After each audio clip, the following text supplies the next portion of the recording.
Thank you for joining us today. We want to take a moment to update everyone on the events that occurred on Route 15 in Frederick City earlier this afternoon. At approximately noon, the Frederick County Emergency Communications Center received multiple calls with reports of a house fire in the 500 block of Schley Avenue. Within minutes, they began receiving multiple emergency calls for a vehicle explosion along Route 15 in the area of Rosemont Avenue and Schley Avenue. The Frederick County Division of Fire and Rescue Services units arrived on the scene within minutes to confirm one tanker truck hauling flammable liquid completely engulfed in flames with extension to 3 homes and 3 automobiles in the 500 block of Apple Avenue. The incident also led to a large brush fire along the Route 15 corridor. A second alarm was requested to bring additional resources to assist multiple crews that were deployed in the firefight. Today, we're glad to say all of the fires are under control, and those fires were placed under control within 40 minutes of the original dispatch time. We can confirm that the tanker driver did die as a result of the incident. One house located on Apple Avenue suffered extensive damage, which displaced the occupants of the home. 2 other residents received minor damage from the fire. There are no reported injuries to the occupants of the homes or any fire rescue personnel. The Maryland State Police are on the scene handling the investigation of the accident. The Maryland Department of the Environment, the Frederick County Division of Fire and Rescue's Hazardous Materials Team, and the Frederick City Department of Public Works are on the scene and have confirmed that the hazardous materials involved in the incident are contained. And they were contained prior to reaching Carroll Creek. I'm also glad to share that the foam used in the firefighting efforts were environmentally friendly and did not include any PFAS material.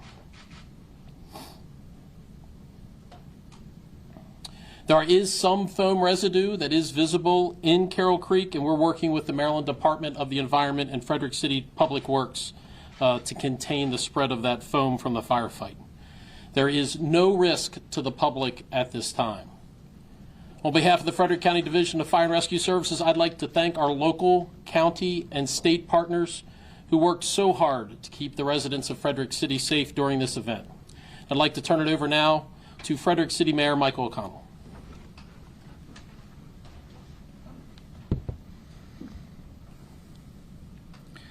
Thanks, Chief. I appreciate it very much. This is a scary day. A rapidly moving incident with a lot of moving parts, very complicated, and the agencies that you're seeing here today represent the best of what this county does when faced with a tragedy and a challenge. My thoughts are with the families of the driver and the residents who were affected by the fires that followed this accident. Because of the response of Frederick County Division of Fire and Rescue Services, the Frederick Police Department, Fire Marshal's Office, and all of our other first responders, this was not a worse incident. And as always, I'm thankful for the quick coordination and the courage of our first responders who kept so many people in our community safe today. I'm equally thankful to our Department of Public Works that jumped into action to prevent fuel spillage and damage to Carroll Creek. I would add, additionally, there were rumors of some of this material ending up in the city's sanitary sewer system, and we had no breach of the sanitary sewer system. So nothing into Carroll Creek, nothing into the sewer system. All in all, what could have been a really tragic incident was sidestepped. We will continue to monitor the environmental effects of this incident in the coming days and weeks ahead, working very closely with MDE. We're appreciative of the partnership and the cleanup efforts that will follow. Finally, I just want to once again note the joint response, the clear communication that occurs between the agencies that you see here, everyone involved.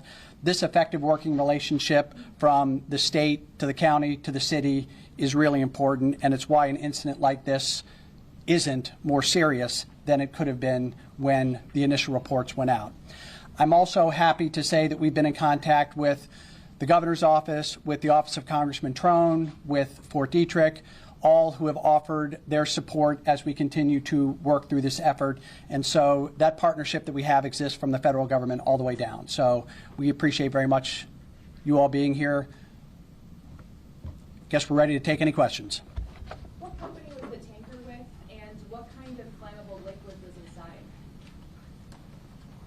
Good afternoon. That is still under investigation, ma'am. Okay, so we don't know if it was fuel, and are we worried that the fumes from the fire that was going on, from the flammable liquid, are we worried that the fumes might have been toxic to inhale? Again, this is still under investigation. Happened a little over 3 hours ago. Hey, Zach Merchant from Channel 9 in D.C. What caused this explosion? That's still under investigation as well, sir. Okay. How about this? You mentioned, or I should say the fire chief mentioned that the fire has been contained. Does that mean the fire is out? Is it still burning? What does that mean? Yeah, so I can confirm that the fire has been completely extinguished. It was contained within 40 minutes of the time of dispatch, but all fires have been completely extinguished. And to the earlier question, we're still working to verify the exact products in the truck, but we do know that it was a flammable liquid transport truck that was involved in the accident. So we're working with the owner of the truck to verify the contents of it, but it was a flammable liquid. Was the tanker the only vehicle involved in the crash, or were there other vehicles? Yes, sir. What caused the tanker to veer off and strike that tree, I guess? As the lieutenant advised, that's all still under investigation by crash investigators. So when I was at the scene talking to people on Apple Avenue, there was crime scene tape that went up, and I overheard the trooper saying it was a crime scene. Can the trooper talk to and differentiate what a crime scene and an accident scene are? If it was a crime scene, what do you suspect the crime was? As far as that question, this is an accident scene, sir. It's a collision. Okay. Not a crime scene at this time. I don't know who the best person to answer this would be. The logistics of all of this, I mean, y'all are fighting, flammable liquid, you're fighting brush fire, you've got a traffic incident. I mean, what's sort of the tick-tock of sort of y'all getting there and then sort of deciding what to take? I mean, obviously I'm assuming the fire is priority, but can you just kind of walk through the decision-making, what takes precedent, and how y'all had to sort of piecemeal this together to get things under control? Absolutely. As the mayor said, and as you had mentioned in your question, this was a very logistically taxing incident with lots of priorities that the first responders had to mitigate simultaneously. The success of our response to this incident is absolutely based on the relationships we have with our local and county public safety agencies, the Frederick City Police, the Frederick County Sheriff's Office, the Frederick County Division of Fire and Rescue Services, Frederick City Government and their Division of Public Works, Frederick County Government, all work seamlessly, and even as soon as the call was dispatched, phone calls were being made to enable the coordination of all of those public safety response assets. So it was very complex, but all of those agencies deployed rapidly to ensure that this wasn't a much larger catastrophe than it already was. Chief, this might be a follow-up. Oh, sorry, my follow-up was just, was it windy? Did that present any challenges? I know today's a windy day. I was just curious if that made life. So the wind did not complicate the incident at all. The largest complicating factor of the incident was the volume of flammable fuels that were involved, which created quite a significant fire load. I'm sorry, there was a... Yeah, the impact on traffic. Are the roads still closed right now? How big is the closure? And walk me through how long you expect those closures to last. So I do know that northbound Route 15 is still closed and will be closed for an extended period of time while the investigation and cleanup continues. Coincidentally, with that closure of northbound Route 15 between Patrick Street and 7th Street, we have some ancillary Frederick City streets that are closed to assist with both the cleanup and the investigation. We do not have a projected time as to when they'll be reopened, but we have incrementally been able to release some traffic patterns back to normal to relieve the gridlock. And southbound is still moving freely. Yes, sir. Thank you. Did any federal agencies respond to this? Not as of yet. Can you repeat the question for the people watching? Yeah, so the question was, are there any federal agencies involved in the response at this time? And there are no federal agencies involved in the response at this time. Do you need to contact the EPA when something like this happens? So our direct contact and notification is the Maryland Department of the Environment. Their representative is with us here, and then they make any additional contacts and notifications beyond their office. In terms of the environment, it was mentioned that you guys are going to be monitoring in the next few weeks or so. What does that entail? What is the process in terms of ensuring that no contamination took place in the creeks and rivers here in Frederick? Yeah, so cleanup's going to take some time. So we had a hydrocarbon or a flammable liquid fire or fuel leak that went across the ground. So we have to make sure that we contain that, which we have, and now it's a process of cleaning that up. removing earth and the such that's contaminated. And we do that with our partners in the Maryland Department of the Environment, their cleanup contractors, and they work directly with the Frederick County Health Department to ensure that the health of the public is maintained. Residents in the neighborhood told me that there's a little bit of concern there's not a barrier between 15 and the homes. There's any plans? Can anybody talk about some of the safety measures that may be taken in the future to ensure that this doesn't happen again?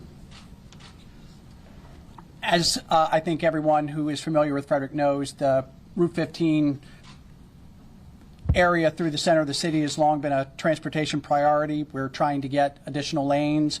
We're pleased that there's construction funding in the Consolidated Transportation Program for 2028 to bring some additional lanes to this area.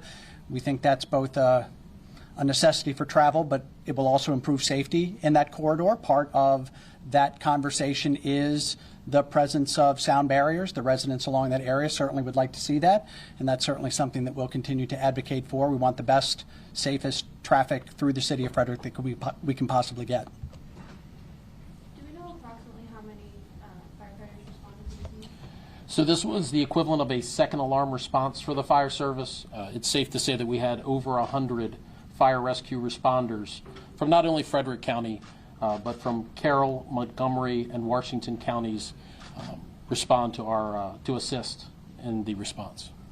You mentioned extensive damage to one home that ended up displacing a family. Can you tell us about the extent of that damage, and then tell us about what you foresee about the homes that are next to that home?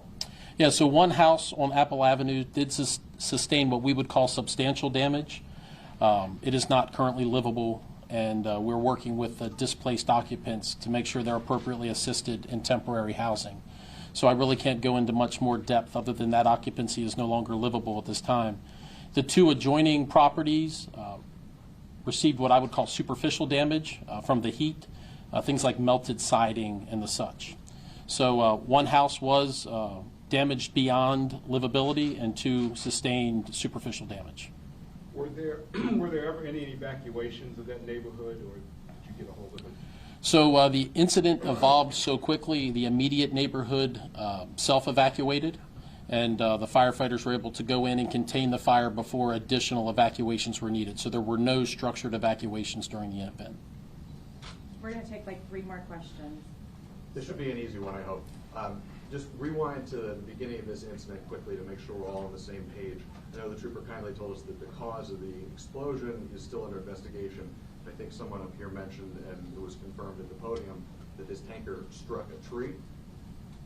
How did this, was there a collision with another vehicle? What does the scene tell you at this point about how it arrived at that point? Again, sir, that part is still under investigation. Our crash team is out there conducting their investigation, and there will be a press release later this evening from our media of communications. But it is at least safe to say it was a crash.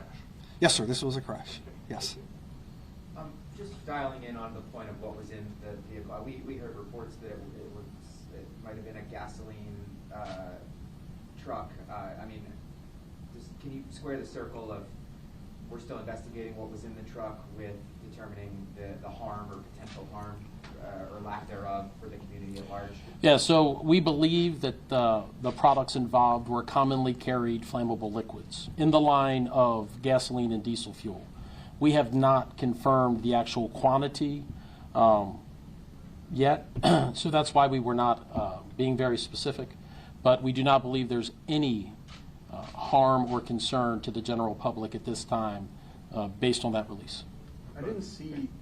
So it's getting into the ground and, Correct. and in the air? Correct. Our hazardous materials team has been monitoring the air in the area of the actual accident, and we've been working with our partners with the Maryland Department of the Environment to isolate the area where there's ground saturation of the fuel, and we'll be working to clean that up. Thank you. I guess the response with like hazmat suits versus fire suits, can you tell us why that response is different, or how that varies just from the casual observer standpoint? Yeah, so the Fire Rescue's hazardous materials team responds frequently as part of our fire rescue response to various types of emergencies. The personal protective equipment that they wear really depends on the hazards that they face. And in an event like this, they would wear flammable or protective equipment that would protect them from thermal insult, no different than their structural firefighting gear. So even though we say it's the hazardous materials team that's responding, they're coming from a fire station, and in this event would wear protective equipment that would protect them from thermal insult. We're having this conversation just a few weeks after what happened in East Palestine, Ohio. I think it's probably on everybody's minds in this room. I'd love to ask you this question, and also the mayor perhaps, but it's a fast-moving scene. Things are coming in quickly. But did that ever cross your mind? Did what happened in Ohio cross your mind, especially as this response unfolded? So not specifically. I mean, when we're moving to these incidents that are rapidly evolving, we're thinking about all of the possible hazards that we could face from a fire response standpoint, from a chemical involvement standpoint. So we approach these events and the response very systematically and very strategically. At the very beginning of the incident, it's very fast moving and we're reactive to immediate life safety needs.